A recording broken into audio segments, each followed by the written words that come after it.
Hey everybody, it's Shadow and welcome to ArtToImpact, a big creative space for artists who want to grow, learn, and make their art truly stand out. Today we're going to be going on a deep dive in the world of figure drawing and proportions, an essential skill that anybody will want to create their characters or just, especially the background. This is where I'm focusing on today. So, talking about line work, the step that ties everything together and tells your figure's story. Line weight, or how thick your lines are, isn't about decoration. It can control focus and depth and emotion. So, using thicker lines on parts of the figure that are closer to the viewer or that need emphasis. So, using thinner lines for background and less important details to push them back visually.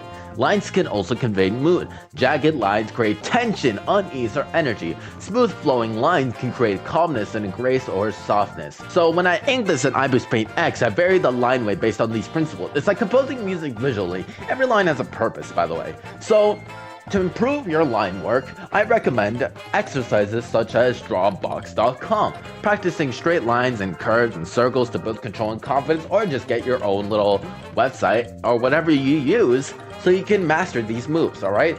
So here's the truth to mastering these fundamentals, alright? Proportions, shading, and line work. This takes time. You won't get it perfect overnight, but each sketch, each mistake, and each redraw is a step closer to your unique art voice, alright? Using reference photos and life drawing, as I've said in the past, where you can nothing replaces observing real people and how their bodies move and respond to light. And don't be afraid to break the rules once you know them. Stylization comes from understanding the basics of what you can ignore to ignore them creativity. So think about it this way, when you are doing an art in the background, you gotta really pay mind to what you are looking at. So I decided to make like a little sunny background. Oh wow, that's great, being covered. So what am I gonna think about when I'm doing the actual shading part? And how is that gonna look like on the table? In fact, how is that gonna look like for the rest of the room? So imagine this, shading. The magical step where your figure jumps from the page and feels three-dimensional. Shading is about light and shadow, understanding where the light source hits your figure and where the shadows fall. This adds texture, depth, and mood. So imagine this, hatching. Drawing parallel lines to build up darkness and tone. The closer the lines, the darker the area. Cross-hatching, layering those lines in a different direction to create a richer, more complex shadow. So blending is smoothing out the shading to make gradients and soft transitions, so you can use blending tools or even in your finger on touchscreen. So look how shading does around the muscles. The curve of the cheek or under the chin instantly makes the figure feel like solid and real. So also think about the hardness or softness of these shadows. Sharp shadows feel dramatic and soil shadows feel a little gentle. So play with that to match with the mood you want. So here's a little problem with this drawing. Not everything is proportioned correctly. As you can see right there, you have to make sure that the line is straight, okay? Especially for everything else. The way that it looks like for me, it looks like I just put an image overlaying the other image. That doesn't make sense in many cases. So that comes to a little bit of a problem. So this is something that you have to focus on with proportions that you can see over here. But for now, as you can see, where is the ray going to be pointing? In different directions. So I had to make sure that it looks correctly. So I decided to grab a red fade of a brush to overlay it just to see where the sun would be heading.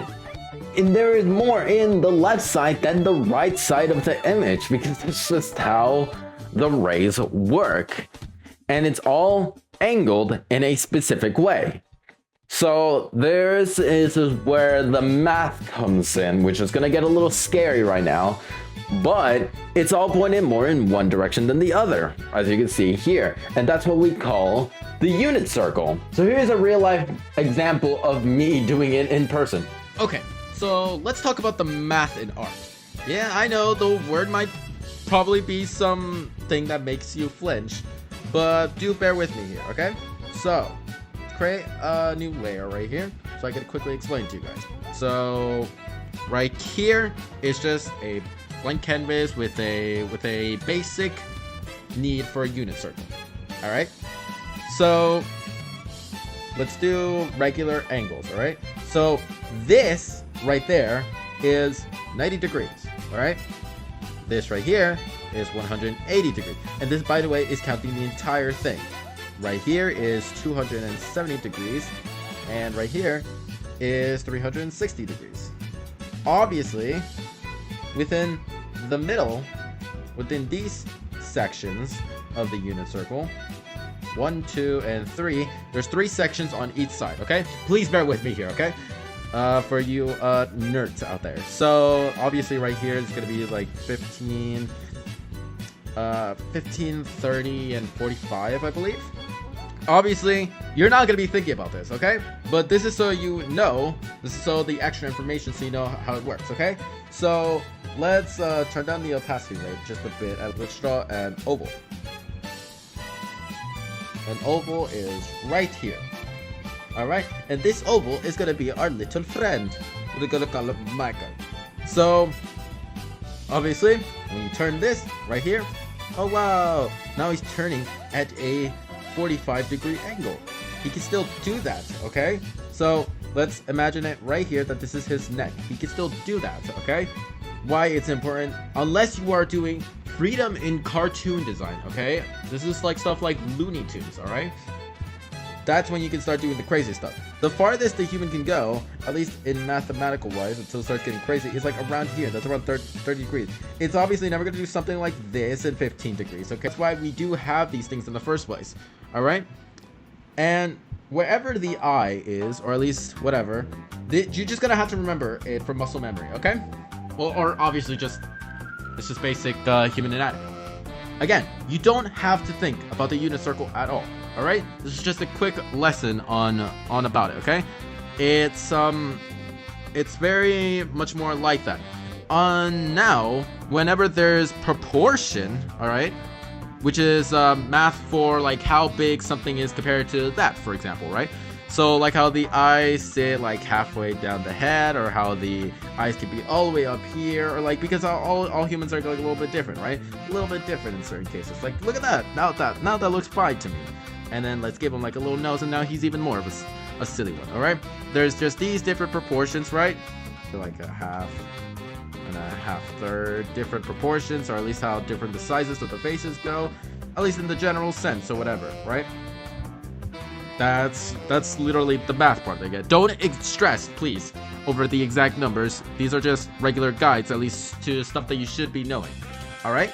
So whenever this is why you need those extra lines, these lines, what I mean, just in case. And that's not just for rooms, at least for angles wise, all right?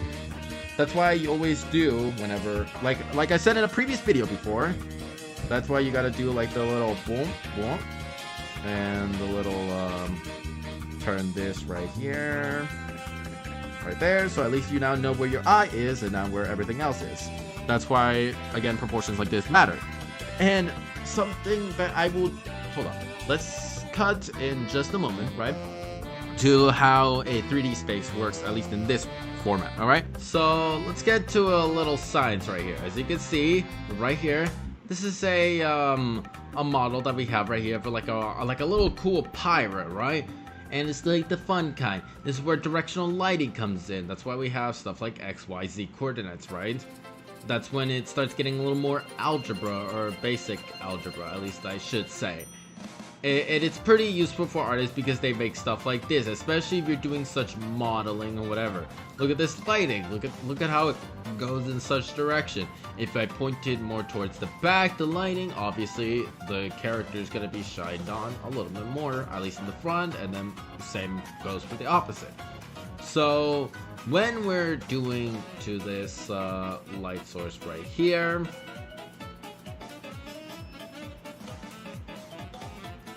so all this is just called directional lighting. It's just simple like that, and it comes from a simple direction, like coming from top left or behind the character, right?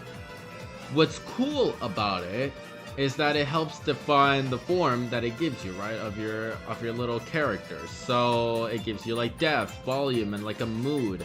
If you want to do like a little more dramaticism, obviously you could just do a little something like this, and obviously the character's gonna look more like this. So whoa, now it looks like a little more spooky. Maybe you could just zoom in on the character a bit more to make like a clear little like angry face, something like this, right? and that's when that's just all that is needed. So when we're talking about X, Y, Z coordinates, X is left and right, alright? So obviously not in this situation, but you can, in most situations you can move it left and right, right? That's X, and then Y is like up and down, or at least it should move up and down, and then there's forwards and backwards, which is boom, boom. Look at that. That's when it starts going crazy, the sun. So in a 3D program, or even when you're sketching with perspective, these coordinates can help you place things in space or whatever you want. Alright, a character's foot. Okay, whatever.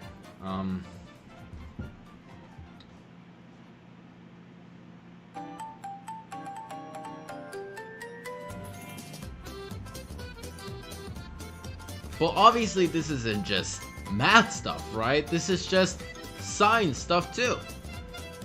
You don't have to be a physicist though to use it, or like some type of crazy scientist.